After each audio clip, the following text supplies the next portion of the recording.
warahmatullahi wabarakatuh semuanya. Apa kabar? Semoga kalian selalu dalam keadaan sehat walafiat dimanapun kalian berada ya. Jangan lupa untuk selalu jaga kesehatan dan taati protokol kesehatan yang ada jika terpaksa harus keluar rumah. Oh ya, sebelumnya Ibu mau mengingatkan dulu jangan lupa untuk subscribe YouTube channel ini ya, karena Ibu akan update video-video materi pembelajaran lainnya yang insya Allah akan berguna untuk kita semua dalam melaksanakan pembelajaran secara daring. Sebelum masuk pada materi, alangkah baiknya kita berdoa dulu yuk menurut agama dan kepercayaannya masing-masing. Berdoa dipersilahkan.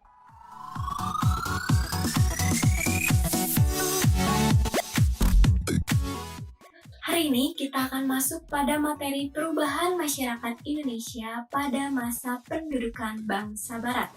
Dengan tujuan pembelajaran, peserta didik dapat menjelaskan perubahan masyarakat Indonesia pada masa pendudukan bangsa Barat.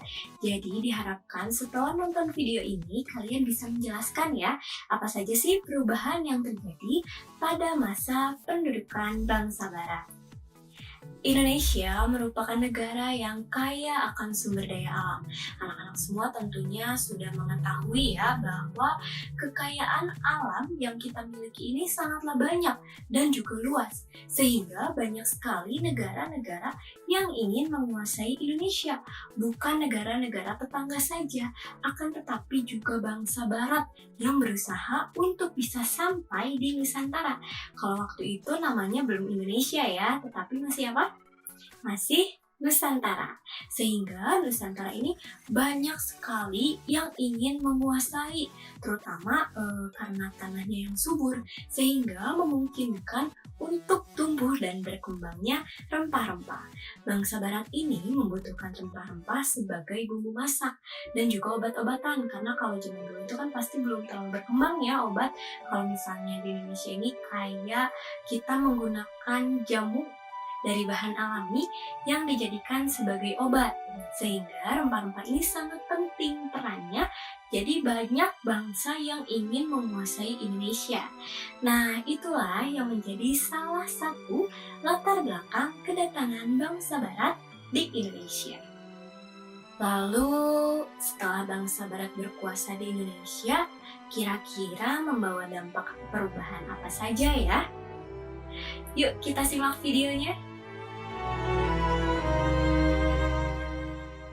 Yang pertama, perluasan penggunaan lahan. Jadi pada masa itu bangsa kita sebenarnya sudah berkembang dalam bidang pertanian. Kita juga sudah memiliki teknologi turun-temurun untuk mengembangkan pertanian.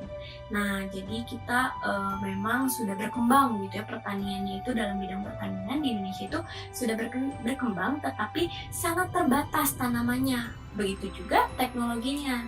Setelah datang bangsa Barat, pertanian dan perkebunan ini semakin berkembang, sehingga adanya perluasan lahan yang digunakan. Lalu kita juga dikenalkan dengan tanaman-tanaman ekspor yang baru. Biasanya kita hanya menanam tanaman yang hanya ditanam pada satu musim saja. Jadi setelah dikenalkan dengan tanaman baru, maka kita menjadi tahu jenis tanaman yang lainnya yang bisa ditanam di setiap musim. Begitu juga didukung oleh teknologi yang lebih baik lagi. Adapun salah satu bukti yang dapat kita lihat saat ini sebagai bukti perkebunan pada masa pendudukan bangsa Barat yang begitu luas, yaitu adanya saluran irigasi Bendung Komening yang berada di Gumawang, Sumatera Selatan. Hingga saat ini sepanjang aliran irigasi itu menjadi lumbung padinya Sumatera Selatan.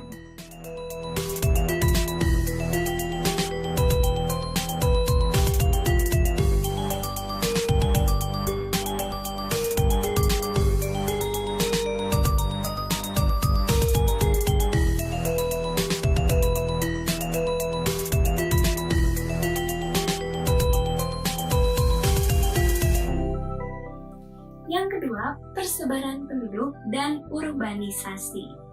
Transmigrasi terjadi pada akhir abad ke-19 dengan tujuan menyebarkan tenaga kerja murah di berbagai perkebunan Sumatera.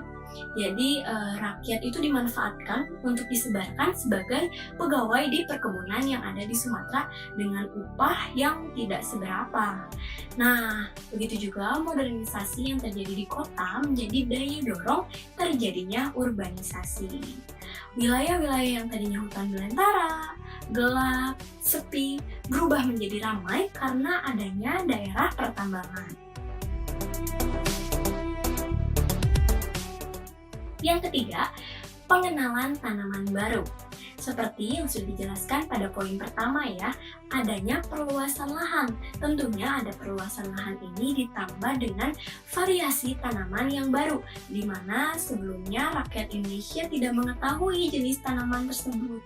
Lalu dengan dikenalkannya jenis tanaman baru, maka dikenalkan juga cara penanaman yang baik dengan teknologi yang baru juga. Jadi kita mengembangkan jenis tanaman baru yang membuat pertanian dan perkebunan di Indonesia ini semakin berkembang. Wah, ternyata tidak hanya dampak negatif saja ya yang kita dapat dari adanya penjajahan. Salah satu dampak positifnya yaitu kita jadi bisa mengenal lebih banyak jenis tanaman yang dapat dikembangkan di Indonesia. Lalu perubahan yang keempat, penemuan tambang-tambang. Pada masa penjajahan, Indonesia mulai mengembangkan lahan yang juga digunakan sebagai pertambangan minyak bumi, batu bara, dan juga logam. Yang kelima, transportasi dan komunikasi.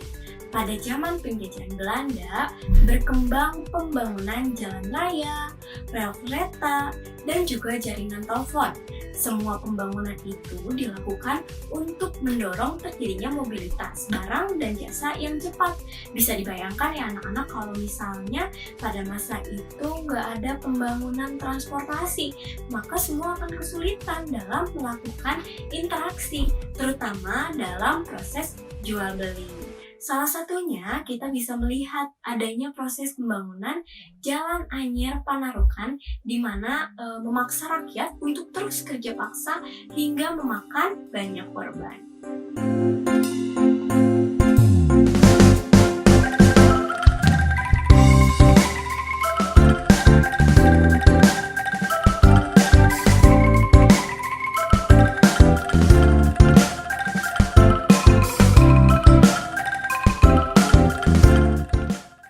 Yang keenam, perkembangan kegiatan ekonomi.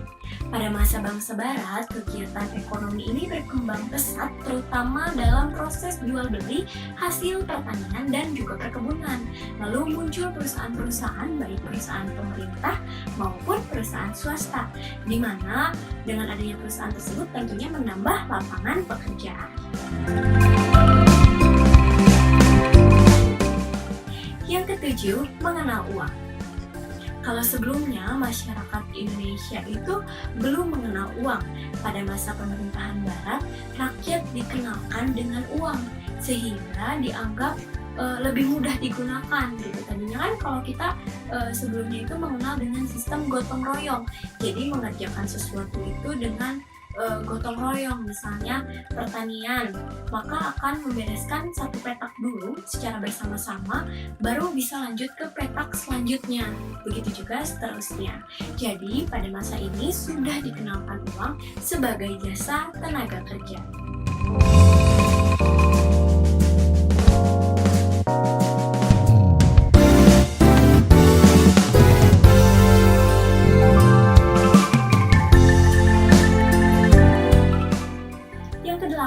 Perubahan dalam bidang pendidikan. Di Indonesia ini sebelumnya pendidikan yang sangat berkembangnya itu pesantren ya, belum ada jenjang-jenjang seperti tingkat dasar, menengah, atas, dan juga perguruan tinggi. pada masa ini adanya diskriminasi pendidikan. Karena apa? Karena terdapat dua golongan sekolah.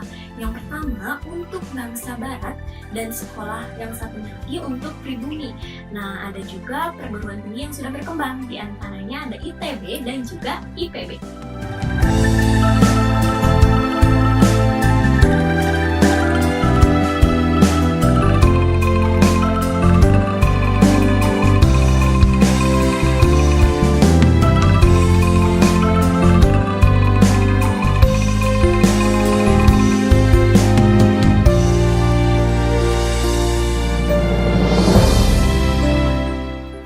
Yang kesembilan, perubahan dalam bidang politik.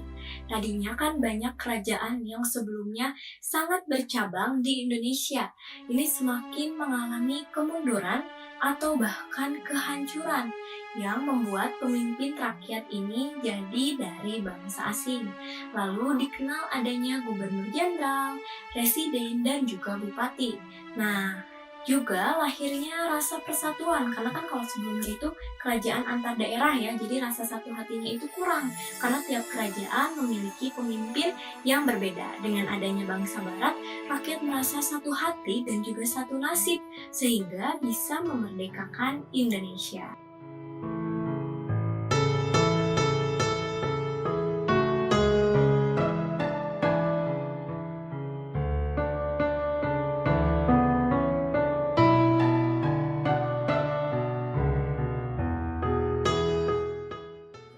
Yang ke-10, perubahan dalam aspek budaya.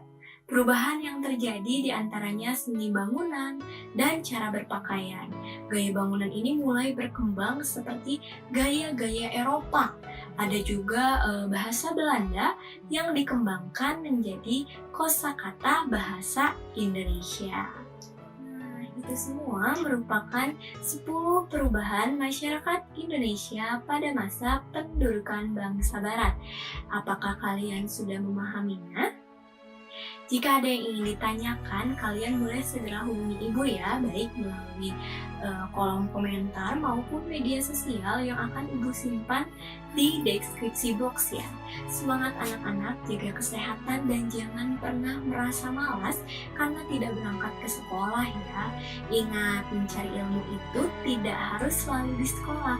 Setiap tempat dan setiap orang bisa kalian jadikan sebagai sumber ilmu. Jadi jangan pernah merasa malas ya. Gapai cita-cita kalian untuk menjadi generasi yang dapat berubah Indonesia jadi lebih baik. Cukup sekian materi hari ini. Mohon maaf bila terdapat kekurangan. Sampai jumpa pada materi pembelajaran selanjutnya ya anak-anak. Dah. Wassalamualaikum warahmatullahi wabarakatuh.